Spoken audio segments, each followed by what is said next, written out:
AMG is a performance brand that needs no introduction. In the face of the fiercest competition, both within Germany and around the world, Mercedes-Benz's tuning brand has maintained its competitive position by producing some of the most incredible machines in history. Yet, as we enter into the electric era, AMG is coming face to face with even stiffer competition. In response, AMG has just unveiled its greatest creation to date. Hey, I'm Creech, and this is Creech and Cars. Today, I'll be offering you a look at the all-new concept AMG GT XX, the electric super sedan of the future. Let's start on the exterior with this breathtaking design featured in a bold orange paint color. Sitting above the large front splitter is a grille design that looks a bit unfamiliar on a Mercedes. The front end sort of feels like a Maserati to me.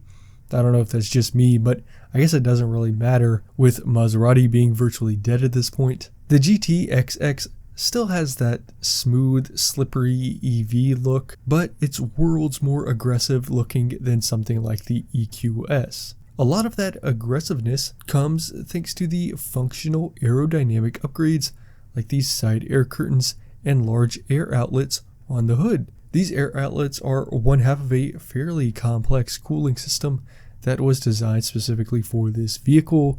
More on that later. The rest of the vehicle has a very sleek, fastback look to it with a hint of muscle around these flared fenders. The wheels aren't super interesting to look at, but they are very functionally designed, and I suspect they will perform very well out on the track. Mercedes bucked a few EV design trends with this vehicle, which I absolutely love, and one of those trends is the glass roof or canopy style windshield, whatever you want to call it.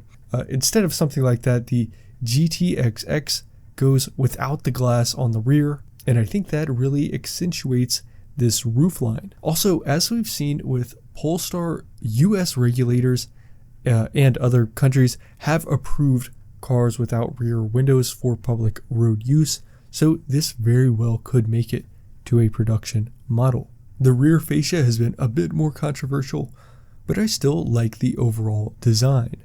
Let's start with this huge rear diffuser that is painted black to accent the orange body. This diffuser is the end of an entire undercarriage system of aerodynamic design elements that combine to not just cool down everything, but also to generate enough downforce so that the GT doesn't need a spoiler. It does, however, have an active air brake out back. There are 3 circular recessed taillights on each side, and some people think these look a little too similar to Ferrari taillights and just doesn't really give off that Mercedes vibe. I don't mind them. I think circular taillights can kind of go on anything and always pretty much look good, but I would like to have seen something a little more daring, as they did take a lot of risk with this design overall. My big gripe back here is this large screen that sits in between those taillights. This is literally a screen outside the vehicle that runs on MBUX and can display a variety of animations and whatnot. This is similar to the little screen up front on the Axial, and I think these exterior displays, no matter what car they're on, just look tacky, and I doubt they will age very well. Still, this is a gorgeous car, and I think it's one of the best looking EV designs that I've ever seen. Mercedes wanted to accomplish something with this concept, and the goal is probably not what you're thinking. The primary objective with this GTXX, both in the design and the performance feel of it, was to win over current AMG V8 owner. This exterior design is a good start, and so is the interior. Even though this interior is still stripped down and lightweight, it still somehow looks far more interesting than the typical basic and boring interiors that we've come to expect from EVs. The black and orange color scheme continues in here, and it looks really nice and sporty. Mercedes tries to offset some of the ruggedness in here by using very high quality materials on the touch points. Still, aspects like the exposed carbon fiber roof let you know that this is a supercar first, luxury car second. This shows again through the carbon fiber seats that are trimmed in a thin pad covered in a leather-like material that Mercedes calls lab fiber biotech leather alternative. This material is made from recycled tires and bio waste. Apparently it feels very similar to real leather. One design element that I really love in here are these orange tube lights. Mercedes says these were designed to look like high-powered electric cables or something, but I think without even thinking about what they look like, it just looks good. The rectangular steering wheel definitely gives off a race car vibe, but Mercedes has avoided using the term yoke that has received such a negative reaction in the general public. This steering wheel does have plenty of built-in controls to increase the practicality of this car. Still, I wonder if the production model would ditch the yoke look just because of backlash that other brands have gotten. The screenage is one thing about this vehicle that is fairly typical. You get a 10.25-inch gauge cluster and a 14-inch center infotainment screen running MBUX. The rear seats are cramped to say the least, and the driver's seat is really the only place you'd want to be in here. Like I said earlier, the AMG GTXX is one of the best looking EVs ever, but the main event here is the performance, as this is really the beginning of a new era for AMG. It all starts with the Axial Flux motors. If you follow the auto industry, you've definitely heard of these motors. They are much smaller and far more energy dense than the standard radial flux motors. The GTXX gets 3 of these axial flux motors that were produced by a company called YASA. This company is now wholly owned by Mercedes-Benz. One motor sits on the front axle, and then there are 2 that sit on the rear axle. Altogether, they combine for 1,341 horsepower. This is even more insane when you consider just how small these motors are, and what you're seeing right now is the entire drive unit, which contains the motor itself, a DC-AC inverter, and a gear set. So what you're seeing basically is the engine. It's already small, but that axial flux motor is contained within that and is even smaller and can still produce so much power.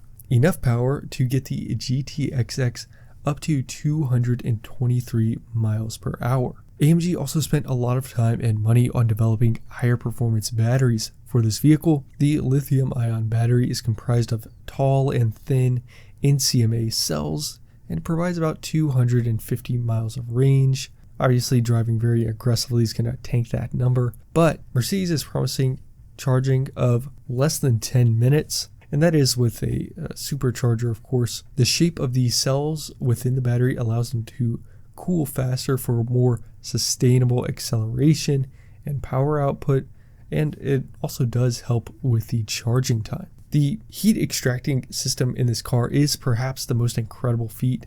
I touched on those large heat extractors on the hood, which definitely look cool, but they are also very functional. Still, air cooling isn't sufficient for this level of performance, so AMG also developed a new coolant oil that runs in between the cells in the battery to liquid cool them, and then the heat extractors on the hood and that undercarriage heat extracting system that I briefly mentioned earlier help cool that oil as it's running through the lines. The GTXX was also designed from the starting point that it had to give the same emotional feel of iconic AMG engines like the bi-turbo V8. Much of this feel is crafted through the tuning of the car that can't really be shown at this stage, but Mercedes also wanted to focus on sound. While the axial flux motors are unbelievably powerful, the soft hum doesn't really give the driver a ton of feedback and ultimately just doesn't build that connection between the driver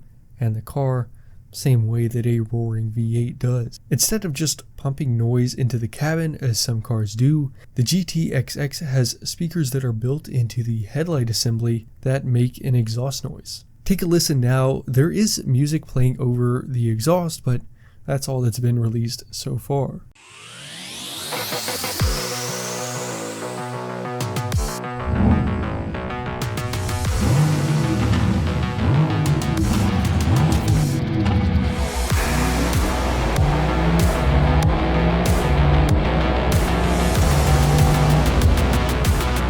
The disappointing part here, for me at least, is that this sound is entirely synthetic and it's basically just a clip of a V8 being played. I guess there's not something better out yet, but I'm still hopeful for Porsche's resonator to bear some fruit on giving EVs some audible emotion. Even with the fake exhaust sound, the AMG GT XX still has me very excited about the future of supercars. So let's talk about the future now. This is just a concept for now, but it's very clearly a near production concept and very likely a near future halo car for the AMG brand. That doesn't mean the gas AMG GT63 is going away, however. Automakers have largely stopped trying to force EV adoption and want to meet buyers where they are instead of saying, by 2030 we're going to be all EV and you're going to have to deal with it. Instead they're backtracking it to just kind of go with what the market demands, and that will remain the case at Mercedes-Benz. I think vehicles like this are the best way to begin to win over enthusiasts, with the exception of the fake sound, of course. It does seem that some people just won't like EVs no matter what. I would expect a production version to be on the way, probably with an interior that's a little more dressed up and closer to the GT63's interior. And like I said earlier, probably is going to lose that yoke steering wheel. Whatever ends up happening, stay tuned for updates on the AMG GT XX and more. On this channel, I talk about car news like this, as well as history and culture, so make sure you subscribe so you won't miss any future uploads. Thanks for watching, and I'll see you next time.